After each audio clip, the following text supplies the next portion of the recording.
Mm. Ooh, whoa. I am here live and in person. I'm here live. Well, now I'm just, for the most part, just kind of hanging loose here right now because, see, I've been listening to some talk shows since I have been uh, put on hiatus for a little while, and I'm telling you, some of the things that come across the airways in the daytime is absolutely intellectually draining. Okay. But that's what happens. I mean, that's what happens when the smartest guy on radio is not there anymore. I'm just saying. We need to take care of that, handle that business. Okay. That's what we need to do. We need to handle that business. First of all, good afternoon, everybody. I'm really saying good afternoon because today, I was listening to my good friends Joey over there on that other radio station over there, and a lot of people whining about white water. They whine, they whine, they whine because a lot of people in this city, the only thing they want to talk about is black and white stuff. What happened in 1962, what happened in 1963, and things of that nature. We want to talk about those things, and I think it's time we get away from some of those things. Don't forget them because, like in Timothy, um, the past is important, but it is not the only important thing that we have to go on. All we can do with the past is remember it. Can't change it, can't undo it, can't redirect it. It's gone. So, but what we do have a lot to do with is the future and how we go into that future. I mean, they were on Doug Singleton today, like right on. Well, only one guy was on him really, really bad, but a lot of people whining about it. So, what would you have Montgomery bring into town? We got enough. We have enough things that remind us of slavery, of segregation. Every year we have this thing about we down in Selma. We celebrate the Confederates losing. We have that going on. We have a thing downtown where we shall we say we celebrate Black Lives Matter, except everybody but black folks seems sometimes. Um, so we have all these things. Can we finally can we finally bring something into this town that celebrates us as a people? Can we please get off color? Everything would be EJI. Hey, listen, wonderful job. Went down there. Took me 2 years to be able to go down to the EJI Memorial. I didn't want to go down there. I didn't want to be reminded all the time of what happened years ago. I just didn't want to be reminded of that. But finally, I went down there, and I'm going to give some props to Mr. C. Stevenson because it was done in a classy, in a it was done in a good way, in a good way. So, but EGI, I got enough learning about the past. How do we feel? How do we feel? What are we going to do about tomorrow? If it should come. What are we gonna do about it? What are we gonna do? What are we gonna teach our kids more about what's possible for tomorrow than what happened yesterday? And what happened yesterday, don't get me wrong. What happened yesterday is wrong. A lot of it is wrong. But a lot of right things happened too. You know, do you realize in 1929, the US Patent Office said that they were going to close that office because everything that was going to be invented has already been invented.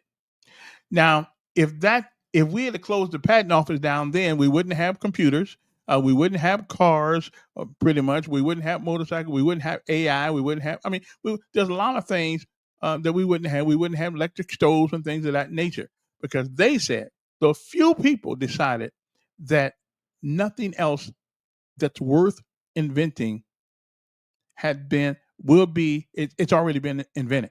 So they were going to actually close the patent office down because of that. What am I trying to explain to you? Nobody knows the future. We know the past, but we don't really know the future. We don't know what's going to happen, who it's going to happen to. But all I know one thing: you can't live our lives in the past. And we got people in this town, like many towns in the South, who are making so much money off misery of the past. Seriously, we got people who are actually making money, keep this hate, the hatred and everything alive. They making money. I mean, I don't understand that crazy. I don't understand that crazy thing they do down there at the in Selma every year. We celebrate losing. Hey, you lost. Get over it. Move on. Um, the other day, we had a Confederate Memorial Day, as if all the lives that were lost were insignificant. Okay, so now we got to have two of them. Well, I hate to tell y'all this, but in the graveyard, everybody's the same. So why we do that, and so we further. I don't know why the governor doesn't. We Memorial Day is Memorial Day for everybody, which regardless of what side you're on. Even then, now Clint Eastwood put a picture out a couple of years ago. Says "Letters from Home."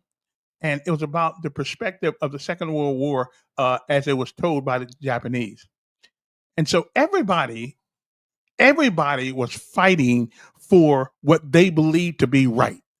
So I don't know why, and obviously some of us right, some of us wrong. But the only person that's right in a war is the guy who won. Is the one who won.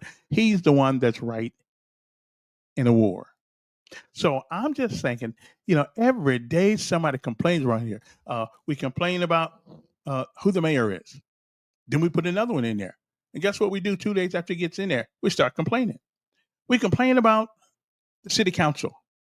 Now, rather than you run and come up with some great ideas, uh, which you can't seem to do that, uh, you complain about the guy that won. you know, so what do we?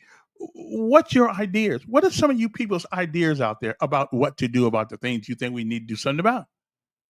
Okay, really, crime is a problem. Crime is a problem, but crime is a symptom of a problem. And of course, that problem is that we don't believe in discipline in our homes that much anymore. We don't believe in discipline in schools anymore. That's because we have too many women on the board, but we're going to talk about that. And we'll talk about that another time. So, what should we do about it? Because everybody has got a complaint. There were three guys going across a pond one day, and Jesus was walking on water. And somebody in the boat said, "Well, how come he can't get in the boat like us?" That's right. That's right. That's right. You know how ludicrous that is? Man's walking on water, but you're complaining that he won't get in the boat with you. What you should be doing is, how do I get to walk on water? So how do we? What are we going to do? That's why I came on this afternoon. So what are some of your suggestions that we should do? Honestly, first of all, you can contain crime if parents were held were held responsible for what their teenagers do. Those below the age of 18. If they were held responsible, and it could be proven that you did not do your due diligence to make sure this child was properly supervised and properly disciplined. That don't mean beat the hell out of your kids. Now, black folks back in the day think that disciplining mean beat the hell out you. I don't even go that way. Hitting you with sticks and bricks and calling you all kind of names. I mean, I see it all in the public now. I mean, I can understand why some of these kids act crazy because their parents are crazy. I can live with that. But what do we do about it? We got crime. Okay, got crime. Um, the mayors. I'm going to give a little bit of this responsibility of crime to the mayor. Not very much, but a little, because he doesn't want to punish the small crimes, this panhandling stuff, and all this stuff that goes on in the street. Um, and if in fact you go out in the street and you panhandle on the main thoroughfares through Montgomery, it is against the law. Now I realize that the police have more to do than catch a guy who's sitting there with a can talking about give me some money. Okay, I hear you. I hear, but if we did it enough, people wouldn't be on the street begging, because once you allow that to go, then you're going to allow other things to go unpunished, no consequence. And if you don't give people consequences for their actions, then they'll continue to do those actions. Am I correct in my thinking there? I think I am. So what do we do? I'm looking for some suggestions. Everybody's got a suggestion. So what is it? What should the mayor do about crime? Well, first of all, he should. If it's a law, it's a law, and we need to pursue it. If we can stop the little crimes, we'll stop the big crimes. We at least we won't get as many people doing big crimes as little crimes. So what do we do? Come on, what's your answer? What is our answer? I heard Don whining about Whitewater. Well, don't you guys think that it's finally time to bring somebody to Montgomery rather than talk about what happened in 1962 and 63 and 73? I mean, don't we? We're not the same. These are not the same people here. Let's say I'm 68. So I say people, maybe there may be some people my age who are still a little bit crazy and a little bit, a little bit got a little bit of specialness to them because of the past. But anybody, Dr. Richard Bailey, had him on my show one day, and he said that they did a study at Vanderbilt University. I believe that's where he said it was, one of these universities. And they proved that people 50 years and below, and that was back then, but I'll go along with them. People 50 years and younger don't really think about race. But every day, somebody in this town brings it up as a badge of honor. Okay. So, so to the people who whine about Whitewater, what would you want to? What else? What else would you want them to bring to the city? What else would you want them to bring? What do you want to bring? I mean, tell me what we're going to bring. If not Whitewater, what else? Another slave monument? I got no problem with what the EJI is doing. But what else do we bring here? I'm waiting. Oh, the numbers are right at the thing right there. So you're welcome to. You are welcome to. Let me see. I got to get my number here so somebody can call because I really want to hear uh, what is the big deal. Okay, I'm wondering. Let me see if I can get this right here. Okay, yeah, I can get that one. Okay, so we got that one. Okay, so now people can actually call. I forgot to put the phone line in, but listen, give me a call. What do you think that what do we need to what do we need to do to bring something to bring something here to this city that doesn't have to anything to do with race in the past? Really, what should we need to do? I mean, the wine. I've never lived in a city where this much whining is going on when people are trying to make it better. At least I'm thinking that's what we're trying to do. So, what's the anybody got any ideas of what to do? Really, seriously, I'm waiting for it.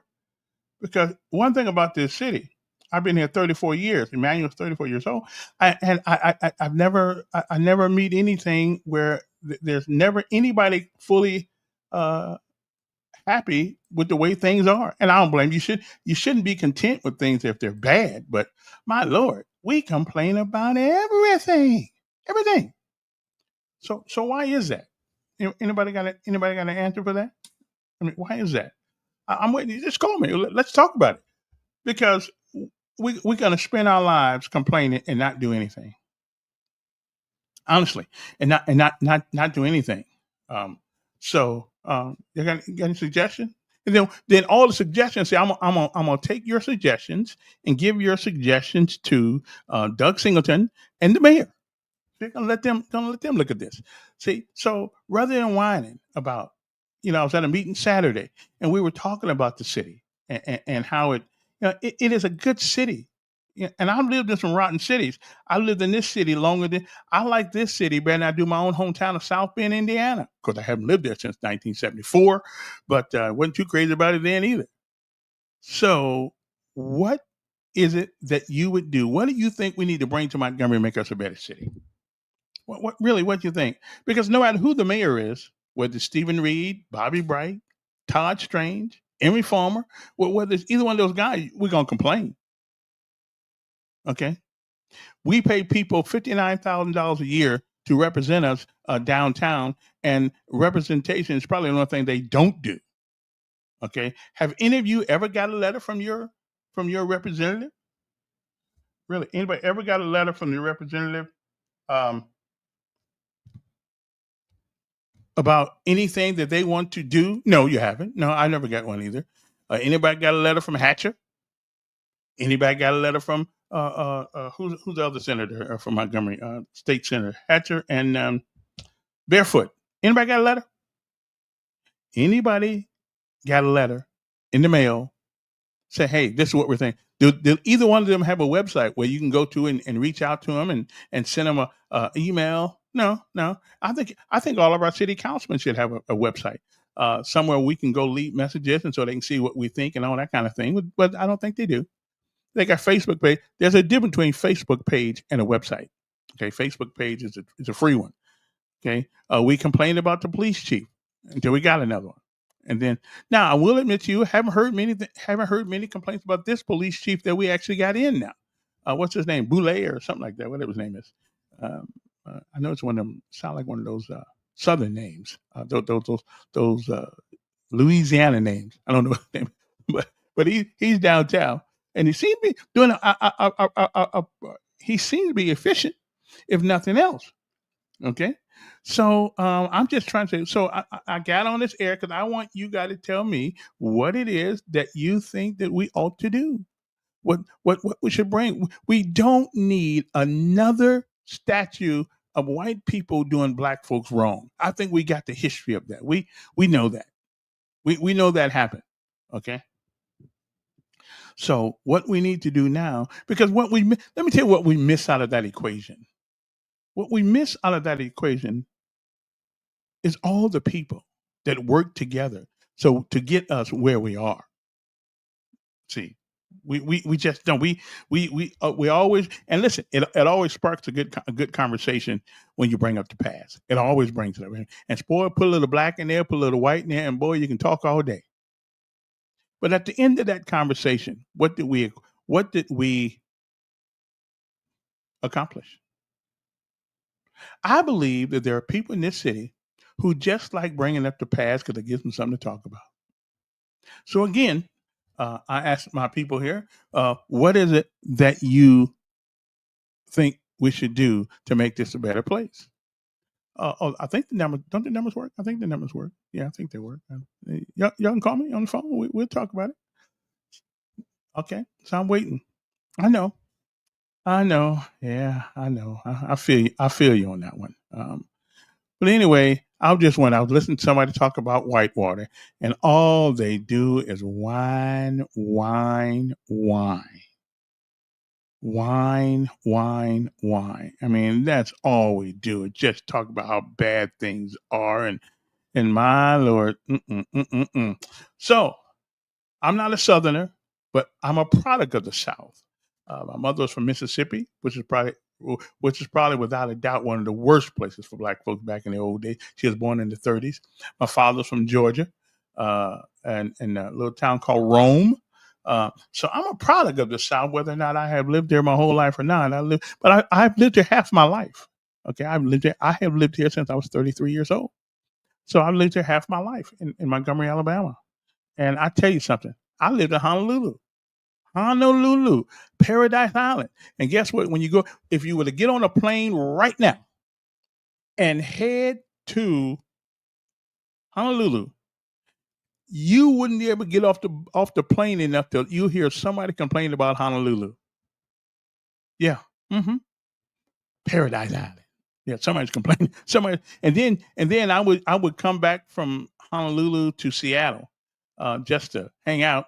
And guess what I heard? Man, Seattle sucks. Okay, right on. It sucks. Well, you go back to Honolulu. Man, Honolulu sucks. So I learned the hard way. It isn't where you live; it's how you live, and it's the things that you value where you live.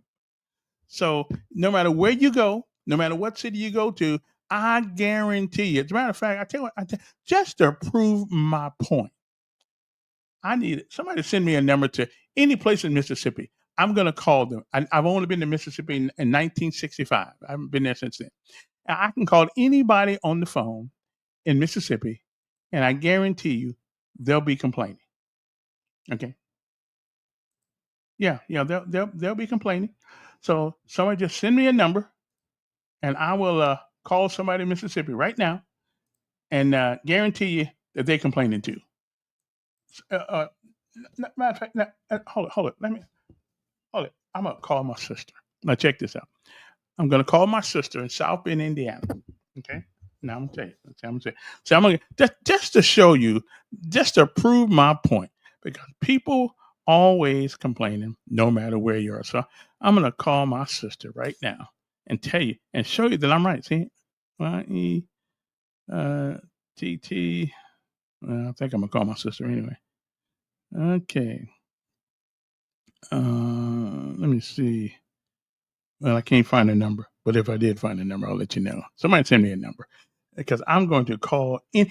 Give me a number to any state, any city, Prattville, Montgomery. Somebody's complaining in Prattville about Montgomery. Okay, someone's always complaining. Okay, let me see here. Let me see. See, just to prove my point. Okay, just to prove my point, we always whining and whining and whining, and it doesn't make any difference. It doesn't make any difference where you are. Okay, doesn't make any difference where you are.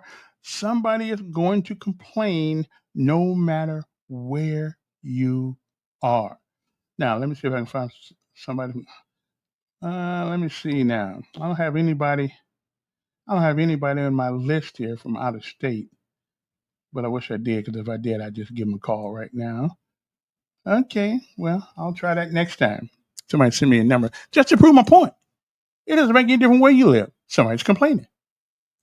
Makes no difference where they live. Somebody is complaining. It just doesn't matter. Okay. And all them people whining about, well, it ain't making us no money. Well, the police department don't make us any money either. Should we get rid of them? The fire department don't make money either. Should we get rid of them? But do they provide a service? Absolutely. Do they provide a service? Absolutely. So I'm just thinking. Oh, let me see now. Uh, wow, my good friend. Well, okay, I can't find it. Nobody can send me a number. Can you? Somebody, where's my sister at? I know she's at home. I know she's probably whining about South Bend.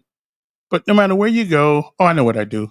Okay, here it is. Somebody out there who is from because we got people. I mean, I got people listening all over from Washington State to Louisiana. So there are people up there that follow us. So I just want to prove my point. Okay, I just want to prove my point that no matter what you do, no matter where you go, okay, somebody is going to whine and whine and whine. Okay, I'm just telling you that's just the way it goes. Okay, so I was perturbed by what I heard today from people, and I just thought it was crazy. Always whining uh, about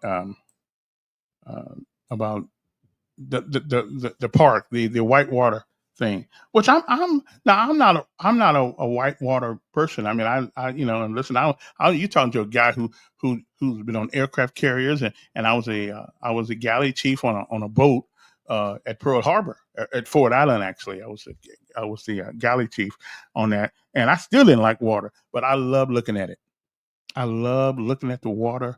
I like the serenity that you get from it. Hey, matter of fact, where Jerry, give me a call. Let's talk about this for a second. See if I'm right. Okay. So let me see now. Let's see if I can get Jerry, my good friend Jerry Blevins. Okay, Jerry. Let me see here. Uh, our number here is 334. What is my number here? 521 521 2963. Okay, 2963. Okay. Okay. Yeah, that's what. So Jerry, you just give me a call, man. Give me a call and let us let me prove my point here about Montgomery and people. Jerry Blunt. Thanks, Jerry, for tuning in. And I didn't tell nobody I was coming on because I keep forgetting to do that. But yeah, this is a conversation we need to have. It really is. Wine, wine, wine. Okay. Maybe I should call Jerry. Let me see if I can find his numbers right here. Let me see. Oh yeah, there he is right there. Okay. There you go. Okay. Hi, you've reached the law office of Jerry Blevins. I'm not in at the moment. Call from Jerry Blevins. To Oh, accept, press 1. Jerry. Mr. Kevin, I think this is the largest audience I've had thus far now. Well, Hey, you got to start somewhere and work your way up. yeah, we get there because I never tell people I'm going to come on anyway. I do it at the spur of the moment. But starting next week, I'm going to do it every day. But have you heard any of the things I've said about the complaining and about the no matter where you live, there's somebody complaining about where they at and all and we whining about Montgomery because we brought the whitewater thing here, but we got enough slave things here, don't we? Well, the last thing Montgomery needed was something like a water park. And why is that? Montgomery needs law enforcement. Montgomery needs paved roads. Montgomery needs basic infrastructure, addressed before you start bringing in play items. But aren't these amenities? I mean, we don't necessarily need dessert on our plate, but I often remembered that even when you have the main courses of the meal, we still want some dessert. So do we just want to? What about the older people who have made their livings, who worked their tail off their whole life, or whatever the case may be? Don't they need a place to relax and just do nothing? They do, but they first need a place to be safe, a place to be able to drive around without running into potholes, a place with you going to the grocery store and getting robbed and raped. Okay. If you don't have your basics in place, the little comfort items are somewhat insignificant because people are scared to get out and use them. But we're not the only city though. We're not the only city that has those problems. No, it's just Montgomery is becoming and probably going to become the murder capital of the country, where it's headed. But yeah, every location has some issues. It's unfortunate that the capital of our state has turned into a crime fest with no leadership at any level. Mm. So, what would you suggest if you're talking to the mayor right now, or the leadership of this city right now? What would be your quick fix? That's a tough one. That's a tough one, Kevin. That's because it's like, I'll give you an analogy. If you're driving down the road, you run your car in the ditch, and somebody asks you what's the easiest way to get the car out of the ditch. Well, the easiest thing to do is not get it in the ditch to begin with. So the question now is, how do you save Montgomery from being in the ditch? Is there any way to get it out? And I tell you what, it's going to take a minor or mid-level miracle to stop the things that have gone into motion. You can look at cities around the country Chicago, Detroit, Atlanta. Once you reach a certain level and things get so far out of whack, they're almost impossible a lot of times to bring them back into check. And you really believe that that has a lot to do with the leadership of the city, or is that just a paradigm shift into to and so, now I don't want to step on your toes here, but half our problems that we have in this country right now have been brought on by lawsuits. Well, lawsuits don't make people stab people, shoot people, kill people. No, no, let's go back in time just a little bit. Hmm. I'm not saying I personally, endorse things from the past, but let's go back. You may remember a fellow by the name of Emery Fulmer. Yeah, yeah. I All like right, me some memory. back Emery Fulmer day, there was uh, police out patrolling. There was police policing crime. There was law and order. Um, and when Fulmer left office, Montgomery started on a downhill trajectory and has never stopped since. Hmm. Well, that's true too. But a lot of these things have a lot. Let's just take our police officers for instance. Every time a police officer wants to stop somebody or something happens, then we want to sue the policeman. And now most of them, hell, they'll just ride right by you unless they see you in the act of a crime. Y'all beating each other up on the sidewalk. Well, don't nobody care. I mean, Well, that's that. lawyers, you guys have had something to do with the state that we are in when it comes to response to things. I'm gonna differ with you, Kevin. Of But course, you're going to differ with me. listen, lawyers have been around doing what they do for decades. Hmm. Lawyers were around and suing the police during Emery Fulmer's day. He would go into court and say the police are going to do what they need to do. Period. He didn't shy away from lawsuits, Hmm. primarily because he had a tight grip on the police and they did what they were supposed to do. Right. These days, unfortunately, you see daily police officers getting arrested for engaging in criminal conduct Hmm. around the state, in Montgomery as well. It's unfortunate that everybody I speak to in Montgomery, when I talk to them about the police, it is across the board. Everybody agrees when you call the police, they don't show up. Well, it doesn't I think now? I mean, they're all getting paid, so I think they want to do their job. But I mean, it's not their fault that they're short of people. I guess. They're short of leadership. Hmm. You We know got a that. new leader now. Well, they keep changing leaders, just like with the school.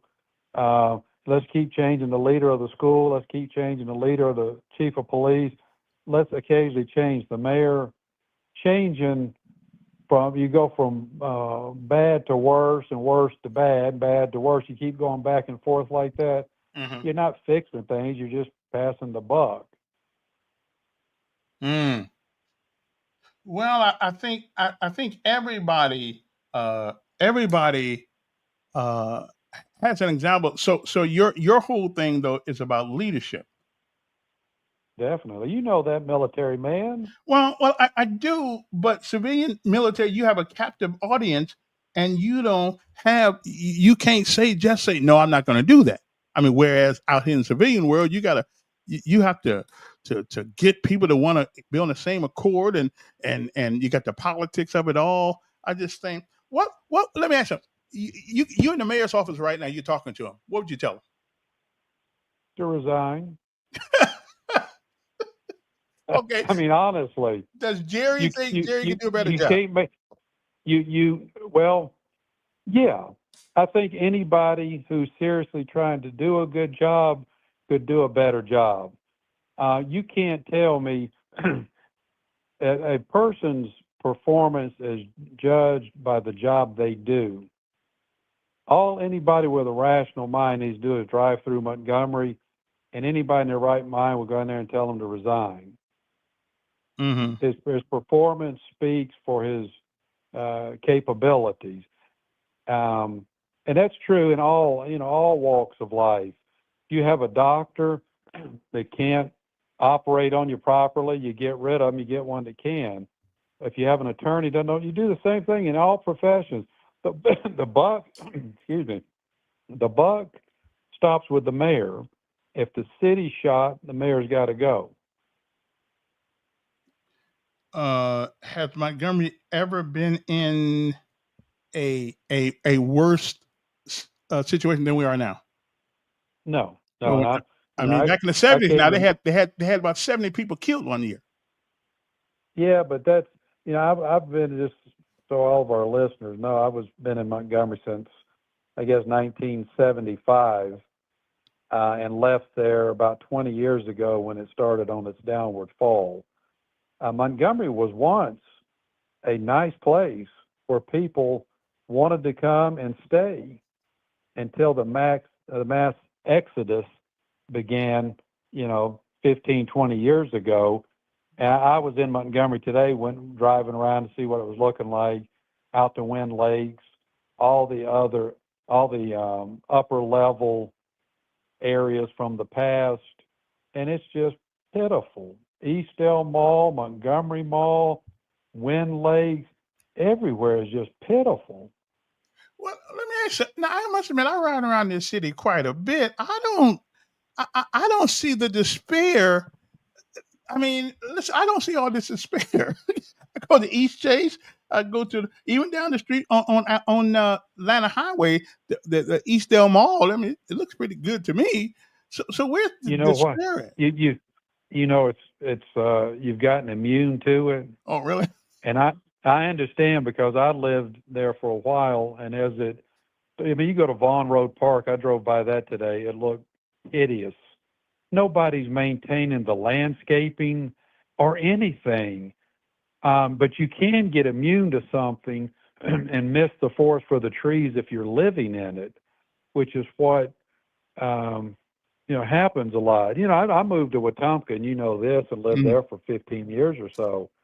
There are issues there too, but the whole area as a whole isn't collapsing around everybody like Montgomery is. Well, Jerry, I think your opinion's a little bit weighted out of how would they say it in court? I think you're a little bit prejudicial. No, man. Look, Montgomery's my hometown. You know how tough it was for me to leave. Let me tell you this so you'll know how biased I am. I went to junior high school, Capitol Heights, high school, Robert E. Lee, college, AUM, law school, Jones School of Law, back to AUM. Mm-hmm. I grew up in Montgomery. I didn't want to leave Montgomery. Every once in a while, I look to see if I can return to Montgomery. No way in the world. But I know. But listen. That view is not that view though. You got it now. Be honest, intellectually honest with me here. You are somewhat prejudicial because you're not happy with the leadership. No. But hey, I don't care. Who the leader is if things are in proper order. More power to the leader, whoever it is. And so, on the last 20 years or so, who's been the best mayor? Well, I'm going to say this about my what I'll say is my colleague and friend / acquaintance, and it's not derogatory. It's just what happened.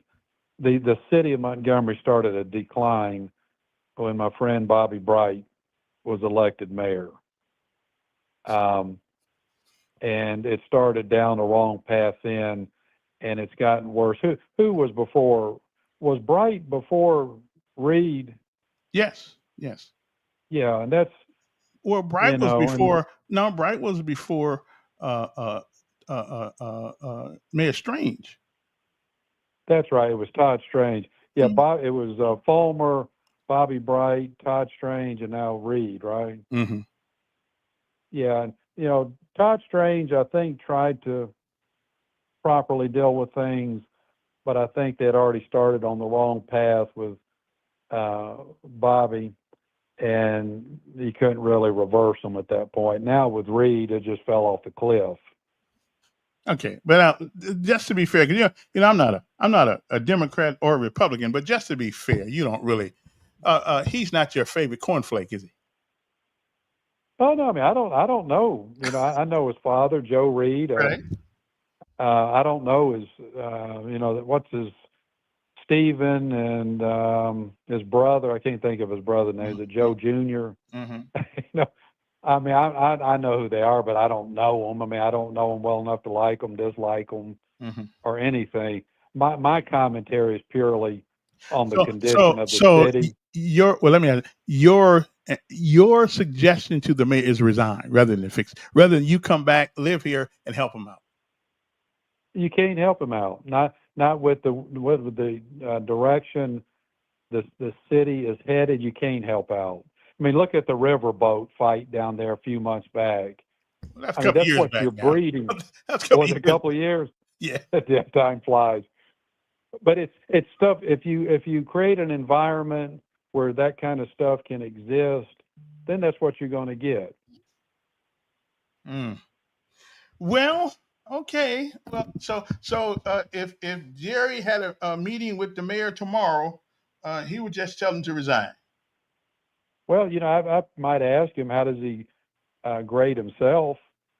Let's drive around the city, and you tell me what grade you give yourself. Mm. And if he's honest, what grade would he give, Kevin? Let me ask you, if Jerry Blevins was the mayor of the city of Montgomery, you think anybody would be complaining about you? Probably for having too much order, too much too much safety, too much family oriented things. But no, if Blevins was mayor, Mm-hmm. if the funds are there, it would become in a short term a police city. There would be a lockdown. There would be zero tolerance for crime, and the criminal element would quickly leave the city of Montgomery and head over to Atlanta or wherever else they find pleasing. Until you crack down on crime and you get all of the criminal elements out of the city, Mm-hmm. you're not going to begin to make progress on anything else. Mm. Well, Jerry, as usual, it is always good. See, one thing I like about the podcast thing here, I don't have to rush you off the phone. You can put it out there. Do you mind if I give the mayor your suggestion? Hey, feel free. I won't say anything someplace public. I won't say somewhere else. So feel free. Oh, okay. Well, all right. Well, listen. When you move back to Montgomery? Hey, as soon as it gets in order. Okay. All right. Well, we'll see how long that takes. Anyway, thanks a lot. Attorney at law, Jerry Blevins, who lives up there in the great metropolis of Birmingham, someplace like they ain't got problems up there. They do, don't they? Well, I'm not in Birmingham now. I'm in Hoover. Same But thing. we're near Birmingham. Yeah, same Yeah, thing. I mean, there's a lot. If Birmingham is going to be equal to Montgomery here before long. Okay. Yeah. Appreciate it, Jerry. Appreciate it. If I'm ever in Hoover, Good. if I'm ever in Hoover and I get stopped by the police up there because they think I'm finna do something wrong because I happen to be a darker shade, I'll call you. Give me a ring. Good talking to you. All right, man. Thanks. All right. Well. I think there's a, I don't know. I just think there's this. I think there's prejudicial treatment of the current mayor. And listen, philosophically, him and I are just opposed to, but you gotta give credit where credit is due. I mean, we're not all that bad to say economically. At least I don't think so. Now I've heard different I've heard different things that we're not as financially sound as they say we are, but I don't know. I don't have the books or anything like that. So that is somebody else that's saying that. I don't know. But anyway, so okay, so Jared suggested, Mr. Mayor, you resign. Anybody else got any more suggestions? But it doesn't make any difference who has the job. It doesn't make any difference who has the job because whoever gets the job, we're going to complain about it. I mean, whoever gets the job, we are going to complain about them. Does everybody agree with that? If I could find it again, I can call any city in America, okay, and somebody would be complaining. Okay. Now I'm not out of desperate. As a matter of fact, now Jerry said something about the murder capital of the world. Well, I think we're a long way from that, brother, because the murder capital of the country right now is St. Louis, Missouri. It's considered right now the capital city. It's the murder capital of the United States with the highest homicide rate in the country. Other cities with high murder rates include Baltimore, New Orleans, and Memphis. So we're a long way from reaching that plateau. It's tough out there for everybody. I will admit to you, I think when Democrats get in office, I do believe that murders and things go up. I do believe that because people feel as though everybody owes them something, and I do believe we have, from a societal standpoint, I think the Democrat platform is not good for um, the American people. I just don't believe that. I mean, of course, when you broadcast that it's okay to kill your children, then what makes you think that they care about your life? I mean, really, what a group of people who think in order to be hired by the public that you have to agree with murdering your child, your unborn child, if they don't care about the unborn. I just think somehow that that trait becomes systemic in our culture. Oh, hey, listen, I'm going to lunch at McDonald's. I'll be getting an abortion at 2 o'clock. By 3 o'clock, I'll be back. Wow, so nonchalantly. But anyway, that's just one of those things, I guess. But again, if people don't care about their unborn, how are they going to care about you? The most helpless human beings on earth are unborn children. How do you think about it? How do you beat that? How do you even think that people who think like that care about you? I mean, really? And you wonder why we live in a nation right now where and we certainly, now I'm gonna tick some people off. I understand it, but we certainly need to do something about this gun violence.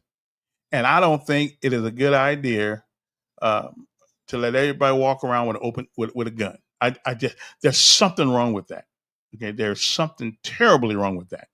And so rather than fix a problem, we added to it. The governor, the House of Representatives, they're not responsible for idiots walking around with guns.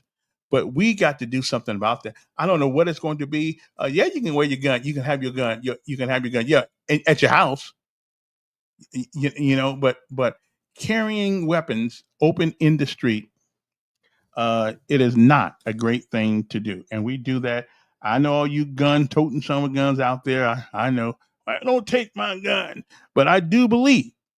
And if our city council, if for some reason, if they had the gonads, then there's no reason in the world why we can't make you have an ID if you're going to carry an open gun in the city of Montgomery. We need to be able to identify who you are, and our city council can't seem to get that done. They seem to be scared of what's going to happen with the mayors or what the SPLC is going to do. Again, there's always ways around this.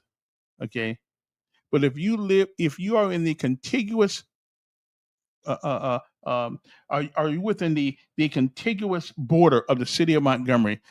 I do believe that you ought to have ID on you so we can ID you. It's got nothing to do with you carrying your gun.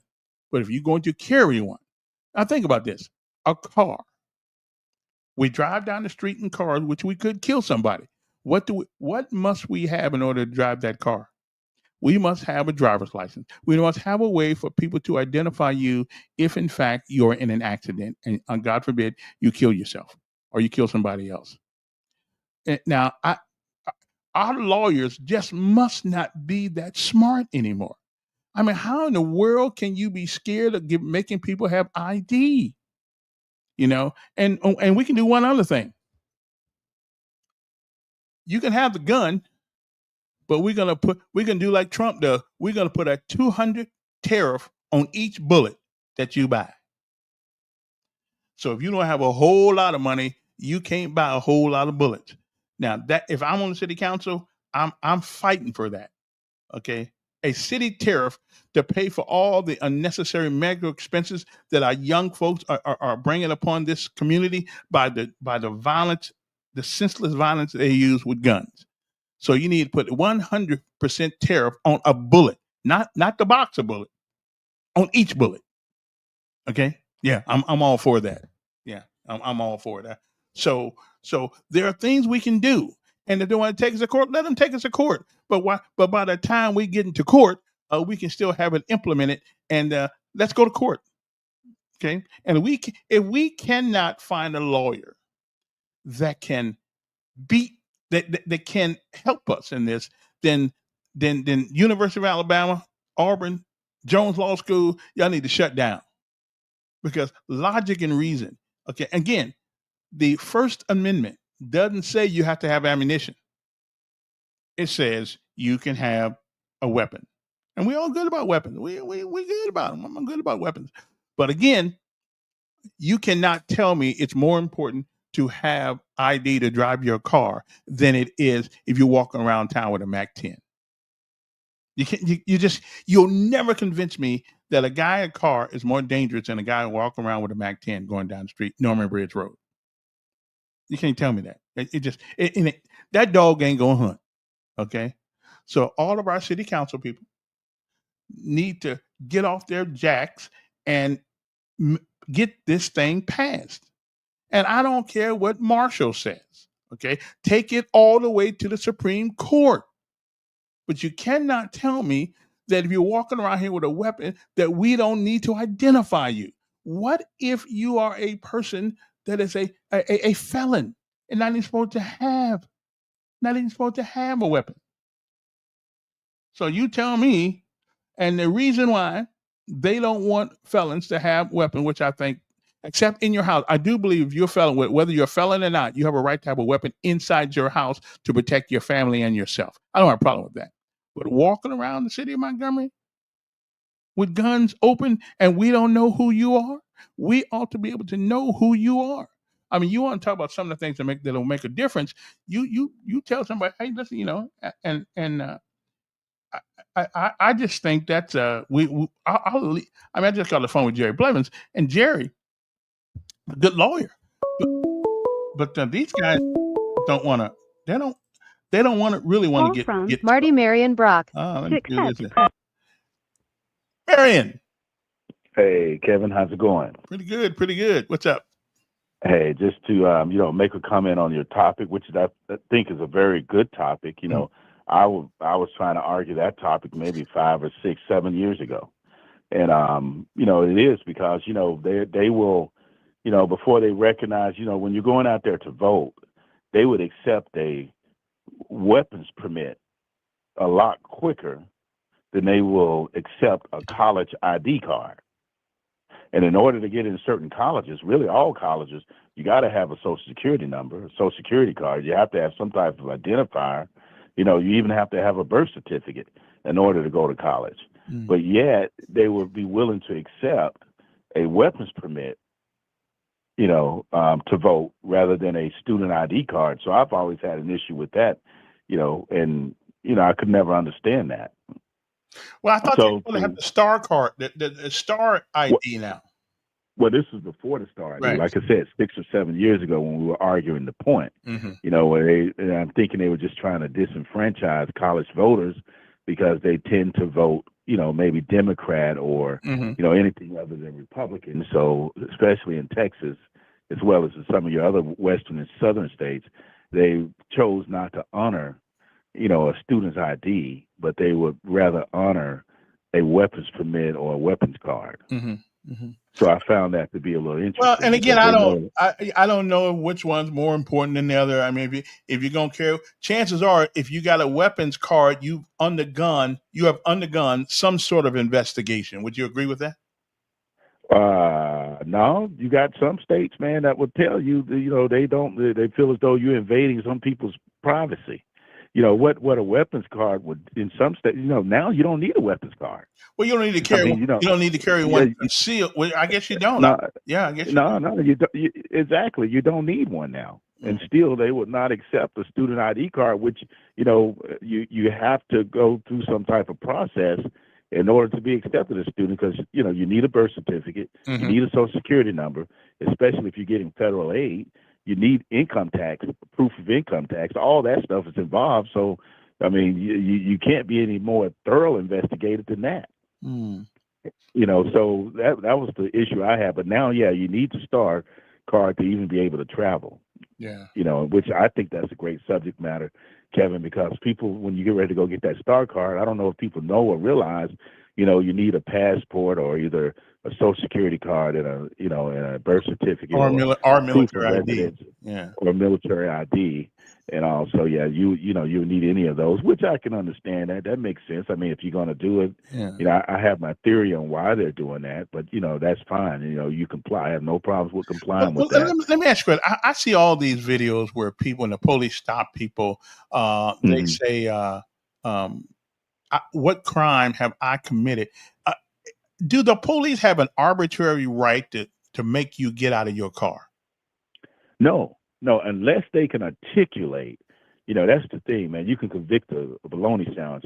Let's say, for example, Kevin, if you smell something in the car, that smells like weed, and I mean, it's just loud and profound, or if you see a roach in the ashtray, or if you see a knife on the seat of the vehicle, or if you just happen to see a handgun, so it's something that could be used as a weapon, you as an officer can articulate, well, for my safety and for that person's safety, we asked them to step out the car so we could talk with them, because it appears that they, have something that could be of danger to themselves and also to me as an officer. So you have that discretion, but you would have to be able to articulate that to do it. You just can't have them step out the car because you suspect something, and that's what gets them. Because check this out, Kevin, if they go and they search your car without permission and they find something, they can't use it to convict you, only because they did not first have a warrant or any type of justification to actually do that.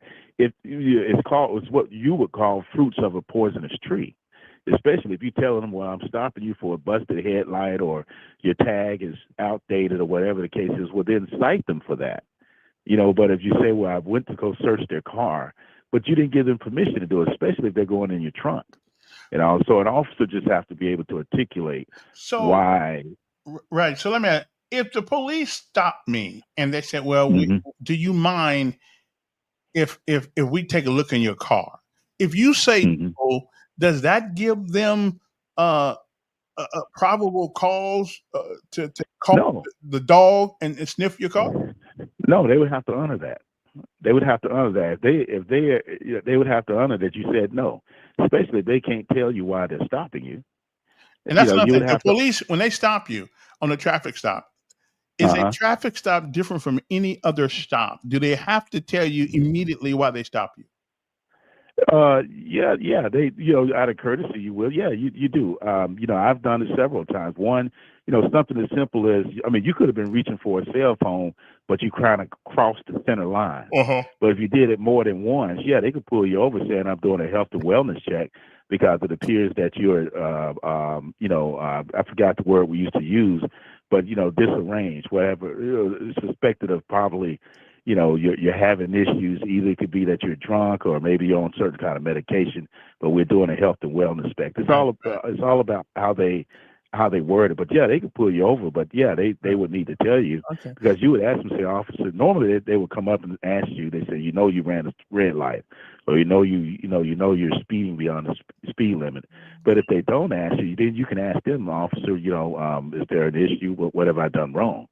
If they reply back, well, we don't have to tell you what you've done wrong, or what have you, that's a lightning rod there. You have a right to challenge that, but it's not the challenging part, it's how you do it. You could ask, well, officer, could you call, your supervisor?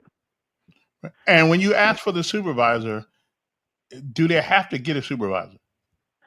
Well, I don't know what the policy is now, Kevin. I used to be I was in law enforcement many, many years ago. Their policies may have changed, but yeah, the courtesy. If you have some that feels, secure why they're stopping, you got some that would actually do it. I don't know if they have to or not, but I know back in the day, we darn sure better have a good reason of stopping them. See, back in my day, Kevin, we didn't have GPS systems on the car, or tracking systems on our patrol cars, or what we were doing. Now you have cameras and you have GPS systems. Officers are going to be extra careful now, but back in my day, we didn't have computers in the cars. Mm-hmm. We might have had a radar detector, but we didn't have computers in the car. You can go out there and do whatever, whenever, and it'll just be your word against the offender or the person, that's in the car that you pulled over. But see, now they have technology to the point where if you get out on the vehicle, meaning that if you stop it, they can go back and investigate when and how long were you out with that vehicle, why you were out with that vehicle. And I'm going to tell you another thing too, Kevin. When I used to cite people, man, we used to cite people using handwritten tickets. Now they just go on a computer and print one out after they do it on a computer. So that stuff is tracked.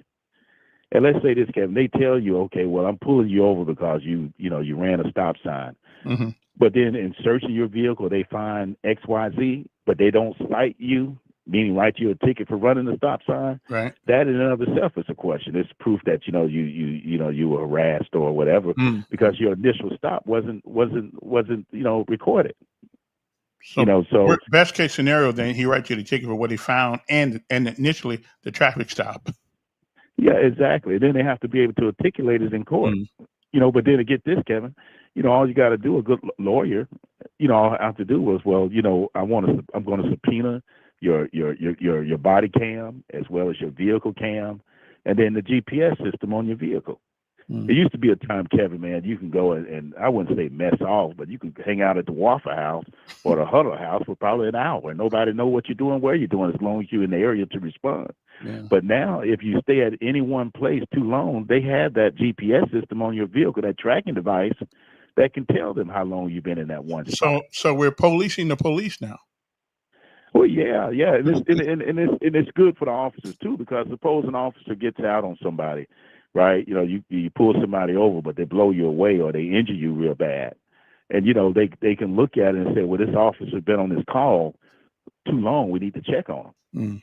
And so they can easily track your vehicle and find where you are, at any given time. So it works both ways. Okay. It's good for the officers, but it's also good for the patrons or the citizens. One more thing. If the police stop you, do they have I thought the Supreme Court said they didn't have a right to ask the passenger for ID. Is that not true? No, you don't have, well, you can, but, it's optional for the passenger.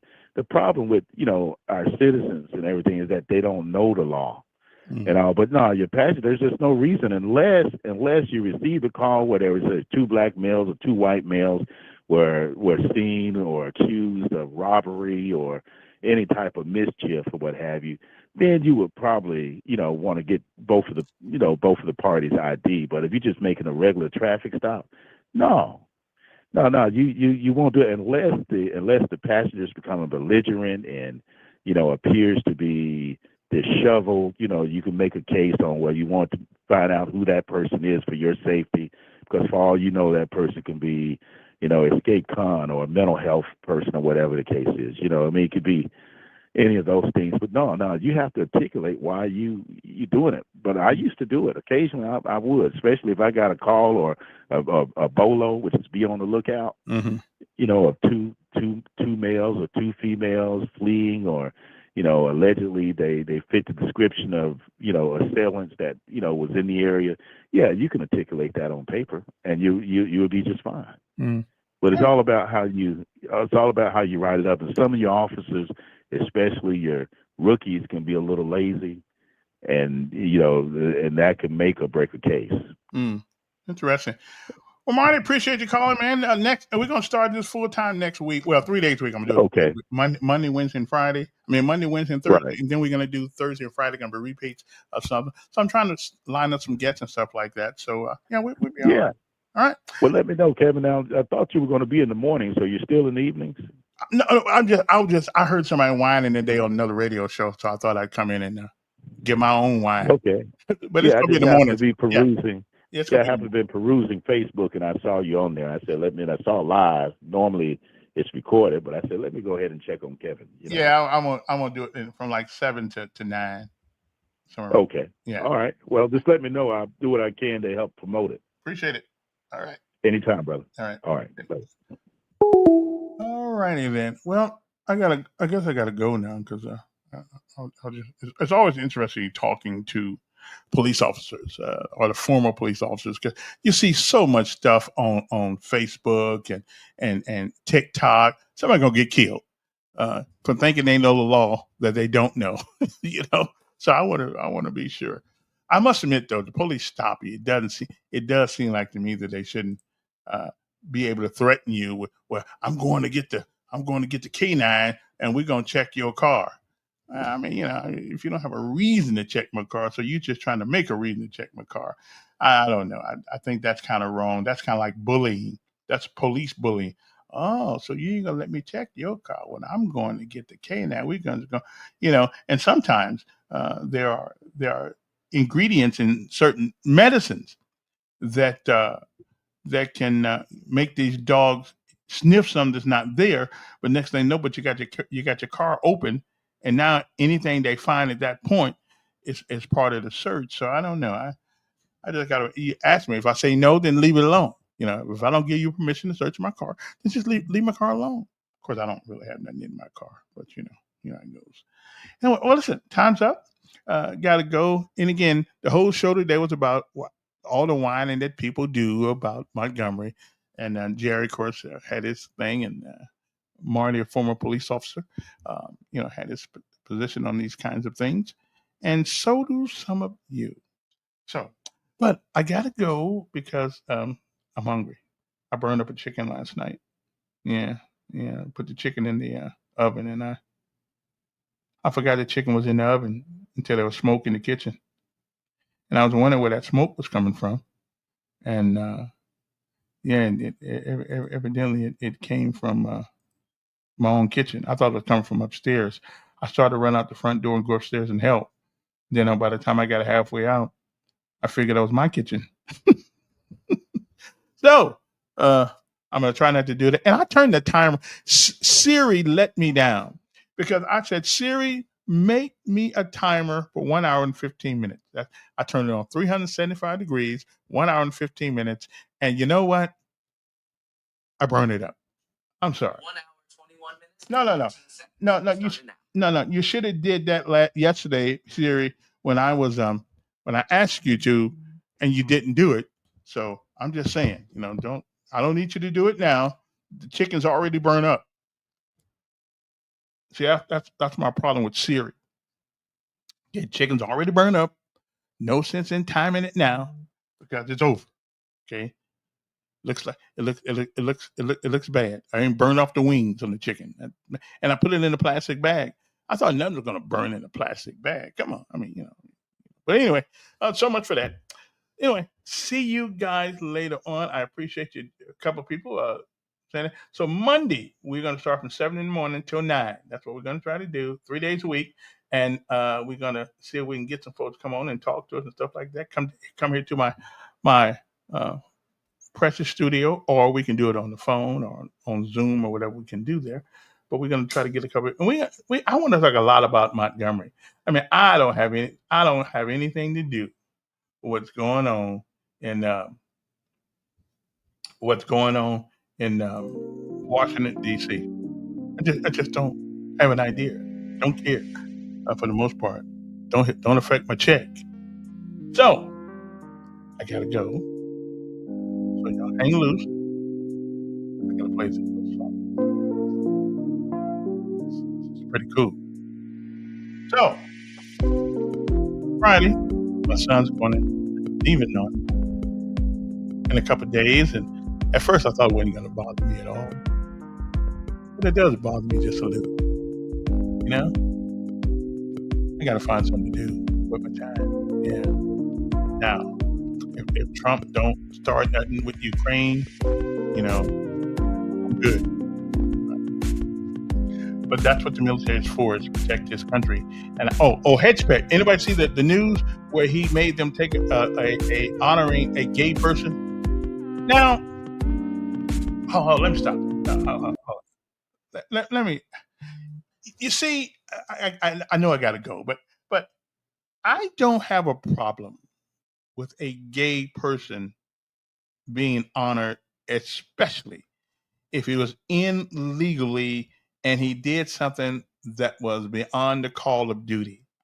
His sexuality has got nothing to do, but I do understand the climate that it brings about in the military. You are asking people to believe things that are not true. You're asking us to accept things that we've been taught our whole life that's wrong. But if that person, male or female, saved somebody's life, and he just, I don't have a problem with naming the ship. God will handle his soul, but we evidently what they're doing, and I'm not with the I'm not with the sec def on this one, because I just think if somebody does something worthy of that kind of recognition, what they do, who they do it to, if he's already in the military, that's on them. But I do think that we don't need this transgender thing is wearing everybody out. It's wearing everybody out. Okay, ladies and gentlemen, it is your chromosomes that determine what sex you are, not your brain. Okay, we know what you are the minute you come out your mama's womb. We know. Okay, now my thing, we ought to just make a rule in the United States military. You are what's on your birth certificate. Leave it alone. Now, when you get off work and you want to go to Sally and Pally, hey, whatever, that's on you. But I'm not with the sec def on this one. If this individual performed a duty that was way beyond the call of duty, I think there's nothing wrong with honoring his service, and to whatever whoever he does it to, who does it to him, that's between him. But we ought to be quiet about it. Okay, I'm like Clinton said, don't ask, don't tell. Okay, I don't. You don't change yourself. You don't change your sex in your brain. Yeah, change it by what's in between your legs. And if you don't know what's in there, you need to go to a doctor. Okay? I'm just saying. Anyway, my time's up. Thank you for yours. So if we're going to complain about Montgomery, which what started this whole thing off, then maybe we ought to come up with some suggestions for it. Anybody got in? Well, leave them here, write it under the page, whatever the case may be. Suggestions for crime. Suggestions for economic impact. Suggestion to make this a more beautiful city. All right? So, I'll give it to the mayor. Y'all have a good day. See you. What do you want to be?